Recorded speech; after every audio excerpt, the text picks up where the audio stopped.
Welcome back. Let's get to the conversation for the next conversation that has to do with our guest who is going to be helping us break down this controversy. Will you call it controversy now? All the issues being raised. But Kayode, you have the next one. Oh yes, the NBC released that press statement. It's gotten a lot of people talking. But let's get some more insights into this one. We're joined on the program by Mr. Larry Rogundade, journalist, author, researcher, and executive director of the International Press Center, IPC, joining us virtually on the program. Good morning, Mr. Rogundade. Welcome to the show. Good morning. Thank you. Mr. Rogundade, I'm sure you've read the press release from the NBC. 3 pages. It details what it considers to be the trend right now.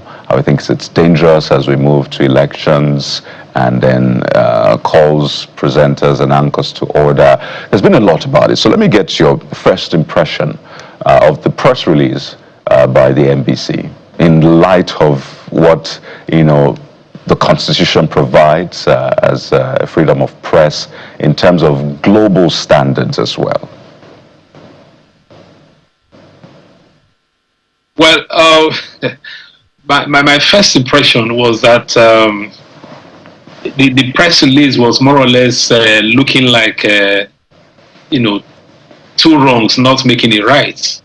On the one hand, it talks about the need for broadcast media to avoid, intimidating guests, bullying, and all those kind of things, which are some kind of strange words. But on the other hand, the press release itself looks like an intimidatory, document. It's like you are more or less breathing down on the neck of the broadcast media and defining how they should do, their work, which I think all broadcast media are aware of. The NBC code has always been there, and apart from that, we have all other, regulatory frameworks that try to shape how the media, should do their work. And nobody has said that the broadcast media should not be ethical, should not be professional in the course of their work. But when the regulator now begins to talk about the fact that they should not intimidate, they should not bully, what comes to my mind is what then constitutes intimidation, what constitutes, bullying. If, for example, as you have me on this show, you ask me very, tough questions, and I respond to those tough questions, or I feel that those questions are embarrassing, would it then mean that I would then go to NBC and say, oh, channels has intimidated me because of the kind of questions they were asking me? So it leaves a lot of unclarity as to what constitutes all these elements, really, because we have the 6th edition of the NBC code. Right. Yes. Pardon me. Apologies. I don't mean to bully you in this sense. But are you saying that it appears as though the NBC, in a bid to tell broadcasters not to bully their guests, appears to even be bullying the broadcasters with this statement? Exactly. That's what I'm saying. That's what I'm saying. That the NBC that says do not bully, with the tone of that statement, really, is highly intimidatory. Because for a broadcast anchor, for a presenter, a producer, you then begin to ask yourselves, where do I cross the red line? What do I do? Does it mean that if I bring in a guest and the guest is just talking and talking, I shouldn't interject to correct the guest, to say what you are doing is not right? So for me, that's why I said that the tone itself, it's more or less, intimidatory, particularly when the NBC made reference to the fact that it could impose fines if the directives are not followed. And that also leads to another question as to the power of NBC to impose fines, because we do know, as it stands today, that there is a Court of Appeal judgment of April 2nd that upheld the decision of Justice James Omotosho of the Federal High Court of November 23, 2023, to perpetually restraining NBC from imposing fines and actually setting aside the fines that NBC had imposed on 45 broadcast stations way back in 2019. And so when I read that, I felt that this will also be an opportunity to draw the NBC attention to that if you then proceed, because you believe a station has bullied or intimidated to impose fines, you'll probably be, acting in contempt of the Court of Appeal, because that particular judgment still subsists as we speak. But we're actually looking at issues of, professionalism in the handling of, political matters. The other side of this, why I think that statement is intimidatory, is that we're moving into the 2027 general elections. Candidates will be contesting. Political parties will be, trading. There will be debates which will be organized by the broadcast, stations. And I felt that the scope of journalism allows people to contest, facts. So if, for example, a politician makes a claim about what it will do, and then you then challenge that politician and say, look, you made this similar claim, nothing happened. Or our records show, this has been your track, record in this regard. Would you then say as NBC that journalist is expressing his or her personal opinion? Because that statement also talks about the fact that journalists, broadcast anchors should not express their own opinion. There's really no law that says a journalist must not have an opinion on matters. But what you don't do is to then impose your own opinion. So as a journalist, as an anchor, because we're talking about professionalism, you could analyze issues. You could say that, well, these are the facts before me, and then the politician responds. And on the basis of the response, you could say that, well, in my own opinion, your response has not been sufficient to, kind of disabuse the minds of, people, or at least disabuse us in this station that you are not, guilty of the allegation against you. So there are also professional circumstances where a journalist could express an opinion based on the facts before him or her. So if you then do that, would NBC now turn around and say, oh, what you have done is you have expressed a personal opinion? Yes, you have expressed an opinion, but that opinion has derived from the facts that you have seen before you, and in any case, it remains the opinion of that station. It doesn't mean that it's the opinion of Nigerians, and people have the right to disagree. One of the things that is constant in all codes of ethics or codes of conduct of journalism is the right of reply. Again, though we talk about fairness, hearing the other side and so on, it then does not mean that you have to be kind of, your hands should be tied. So let's say now that as Channels Television, you've decided to look at the issue of education in the forthcoming presidential elections, and you invite, let's say, 5 political parties to come and talk about their program on education, and 3 of them show up, and then you then interview the 3. Would NBC then come around to say, oh, you are biased because the others didn't feature? What happens when some politicians deliberately refuse to go to particular stations simply because they feel that maybe that station is biased or will not allow them to express their views, or for whatever reason? So we have instances like that. That is why it's good to have conversations. And let me make it clear, as International Press Center and as media support groups, we do work with regulatory bodies because we want the best when it comes to elections, particularly the role of the media. So we have never been against the idea of improving on standards. As a matter of fact, before the last general elections, we collaborated with INEC, that is the International Press Center, and the Center for Media and Society under our European Union support to the Democratic Governance Program to have an interaction with broadcast anchors where we drew their attention to so many things, particularly the tendency for politicians to engage in hate speech. Indeed, in the Nigerian Media Code of Election Coverage, we have it there that when you bring your guests to your station, you must make them to commit not to use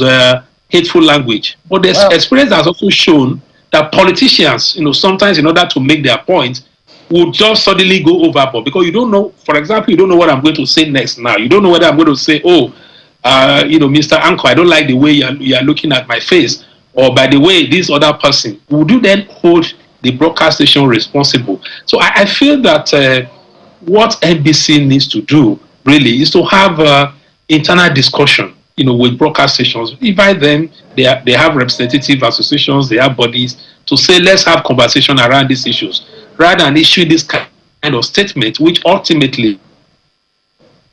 Well, Mr.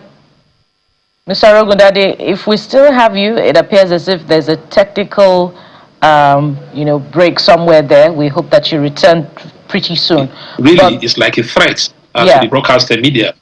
But you said earlier that there is no law that said that says the broadcaster shall not express, or the anchor in a broadcast station shall not express opinion. But the NBC really is quoting the law from the regulation from the NBC code to us here in this press release, wherein it says the broadcaster shall ensure that its presenter does not express his or her opinion in the program as a matter of professional standard. That is section 1, subsection 10, section 1.10.3. I doubt that the code has subsections as we do in our constitution. So the question is, what constitutes the expression of opinion by an anchor as a matter of professional standard? What should an anchor in a broadcast station shy away from in terms of expression of opinion? And how does the anchor provide intervention in terms of situating a subject matter in context with questions? I believe, shouldn't that part of the job of the anchor supersede the concerns around this law in exercising the responsibility? One of the things we've always demanded is that in drawing up the code, NBC should have wide consultations with stakeholders in the media industry, particularly the journalism bodies and associations, because some of those words really are quite tricky.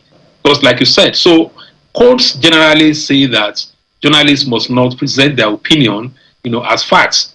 In other words, as an anchor, maybe you are interviewing a guest and you then say, this is what the situation is, and you are not basing it on maybe the views expressed. That would more or less mean expressing an opinion. And if in editorial, if you want to express an opinion, let's say it's a newspaper, then you can go and write a column. That would be your personal opinion. But what I'm saying when it comes to this matter really is that you can have a situation where a broadcast anchor is looking at the facts before him or her, or statements that are contradictory made by a politician. And the broadcast anchor could then say that, look, in my opinion, your statements are contradictory because you said this on so date, you are saying this on this date. The two do not go together. I think we will be really, extending the boundary of regulation to, unprecedented tight situation when we then say that, oh, you cannot. Then the same thing about asking questions, because the whole idea really is that you want your audiences to be informed, which allows the asking of tough questions. So when you think that somebody is being dodgy, you try to get him or her to respond to your questions. But what I do say is that if it gets to a state that your guest is not willing, you should let go, because ultimately the audiences will then form their own opinion. That's why I said we need more consultations, because we don't necessarily agree to some of the letters of the code the way it is. Because when it now comes to interpretation, that is the problem. Because the question then is, who then decides? One of the contentious issues, one of the debates we've had with NBC all along, is the fact that you are the ones that you are more or less like you are a court on your own, because you allege and then you decide that somebody has offended, and then you convict, which is why the Court of Appeal judgment is a little bit helpful. And in our last dialogue with the NBC, we're advising them to look, perhaps you should have a kind of a council, an appeal body, or a body to which you as NBC refer complaints, rather than just on your own deciding that you've expressed an opinion, you've intimidated. Now, let's look at this issue, for example. We also know that part of the trend worldwide is that media organizations occasionally do endorse, candidates on the basis of their perception of their programs, their belief that that candidate will be the best, for the country. It's more, it's common in American democracy, but we have also seen it here in Nigeria, where, because the media is also a public trust, you also act in the public interest. So as a media organization, you could then say that, well, all said and done, looking at the campaigns, looking at where Nigeria should be going, are we as media, that is at the level of editorial, endorse this candidate on the basis of the programs. So we do then say that that station has committed, a crime. What we say in the Nigerian Media Code of Election Coverage is that even when you then endorse, although we say that broadcast media owned by governments or newspapers should not endorse, but a private media can, but that endorsement should not mean that they will shut their door to the coverage and reportage of other political parties and their candidates. That is the way it is. So it has always been a delicate, balance. And NBC must just understand that the tradition of just coming out, issuing decrees, issuing orders, issuing threats is gone with the military. We're not in the military, era where we look at these things. So one would have expected a kind of conversation around these issues. And then the statement itself was very, very general. It gives the impression that every broadcast station is guilty of all those allegations. There were no examples cited to say that, well, in this particular instance, we observe this, we observe that, which could then even enable us to have more informed opinion as to what it is doing. So yes, there are issues of management of programs particularly when it comes to political programs. However, I also like to add that a major function that the media performs during electioneering period or electoral processes is providing a forum for the public to express their views and even to provide campaign forum for political parties. Political parties would want to sell themselves. They will want to say that, oh, don't believe that other party. The other party is telling half truths. They are not telling the whole truth because this is what we have. You can't then come and hold a station responsible for such views expressed by the politicians in an attempt to sell themselves. So ultimately, we just need to draw a very, very delicate balance in handling this matter. Yes, so well said. As a matter of fact, we're doing this so that the NBC will hear that their letter or their presser or their press release is not as clear as crystal. So there's important, besides the back-end conversation that I'm sure they are going to have. They need to come on live television. Oh, definitely. But Jeffrey, yes, there's also this too, which we think we need to mention here when we're talking about NBC. NBC regulates in terms of ethics, professionalism, and all those kind of things. But as part of the regulatory function too, is to protect the broadcast media, yes, to enhance their independence. So one of the reasons why we don't like the fines is that it can economically weak the broadcast media. But then the NBC too should not be silent when the broadcast media is threatened. Recently, a politician said that if he had his way, he would smash a TV screen and shoot somebody. And there was silence. And you are saying you should not bully. So people can bully, politicians can bully the broadcast media. They can threaten them. They can say, oh, I can point a gun at your head. Like it happened in Ghana when a politician went on here, displayed the photograph of a journalist and said, I have issues with this journalist. If I have my way, I will deal with the journalist. And weeks or months later, that journalist was shot and killed. And today, nobody has been apprehended. The killers remain at large. So NBC is interested in that. Yeah, which is why we're saying that the NBC must be careful not to move from being partners of the media to being adversaries. It's not going to work well. It's not going to work well for either of us. I know. I want to believe their intentions. I want to believe their intentions are honorable, but the way they frame. So I want to read two things for you and ask for your intervention before we close. And that has to do with what enables us to do this job. Section 22 of the Constitution, the press, radio, television, and other agencies of mass media shall at all times be free to uphold the fundamental objectives contained in this chapter, which are many, and uphold the responsibility and accountability of government to the people. When you look at the framing of the laws of the words of that Constitution, media people are not naturally friends of government, because if you are to hold them accountable, you can't be friends in the sense of friendship. But okay, you can be cordial. You can be cordial, but you have to do your job. Of course. You can be polite. Yes, polite. Of course, I'm not saying be aggressive, because I want to go to, for me as a journalist, the part where they need to come and speak to is the bullying and intimidation. Now, I want to read two laws that has to do with cyber prohibition, which they may run into battle with if this thing is not addressed quickly. In the 2015 Cybercrime Prohibition and Prevention Act or so, 2015, if my producer can put it up, which caused a lot of problem. The law says he knows to be false for the purpose of causing annoyance, inconvenience, danger, obstruction, insult, injury, criminal intimidation, enmity, hatred, ill will, or needless anxiety to another, or causes such a message to be sent. So if you go to court, how do you prove annoyance? How do you prove insult? So when they amended the law, well, let's go to the next one. The law changed, and it said he knows to be false. He knows to be false for the purpose of causing a breakdown of law and order, posing a threat to life, and causing such a message to be sent.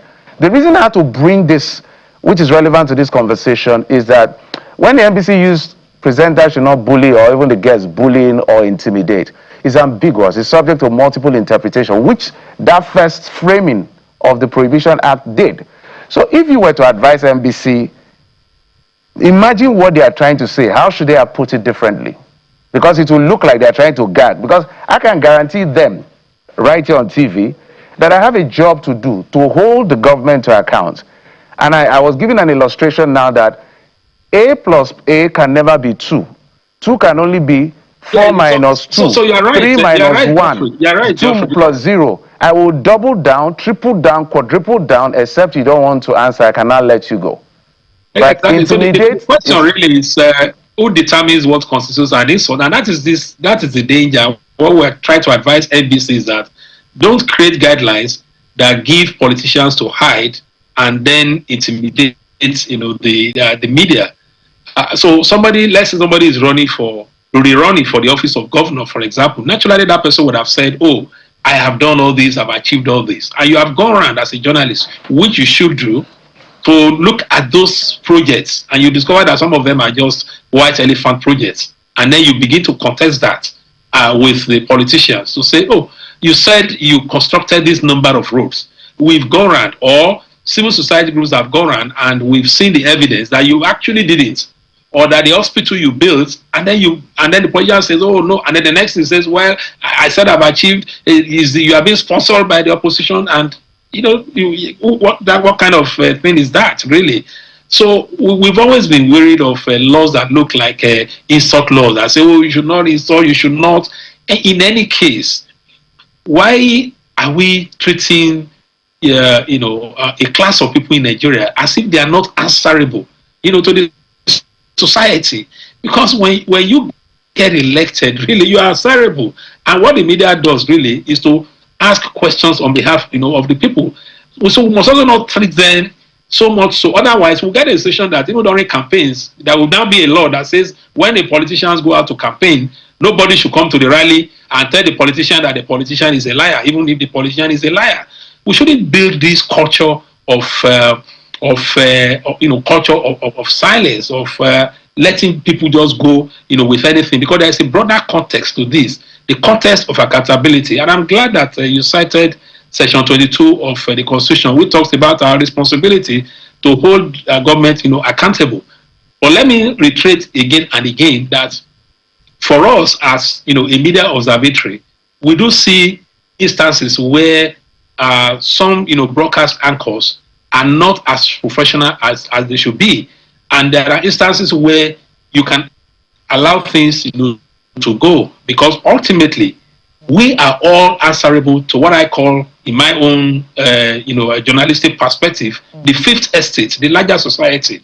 And so we must also know that as media, we act on behalf of the society. And when we've tried our best, let's leave the people to their own judgment so that we do not, confuse the issues. We should never give the impression that, we have, something ulterior, something to gain. Sometimes I don't like some of our colleagues. For example, you want to bring somebody, you're asking 5 questions in one, and sometimes that could be laborious. But here, the thing is this: let's be careful that we're not bringing into the NBC code those provisions of the Cybercrime Act that had actually be jettisoned when it talks about bullying, because so many journalists had been arrested and illegally detained on this idea of bullying, because somebody will just go to the police and say, I've been bullied, because you publish a critical report. The next thing they say, bullying.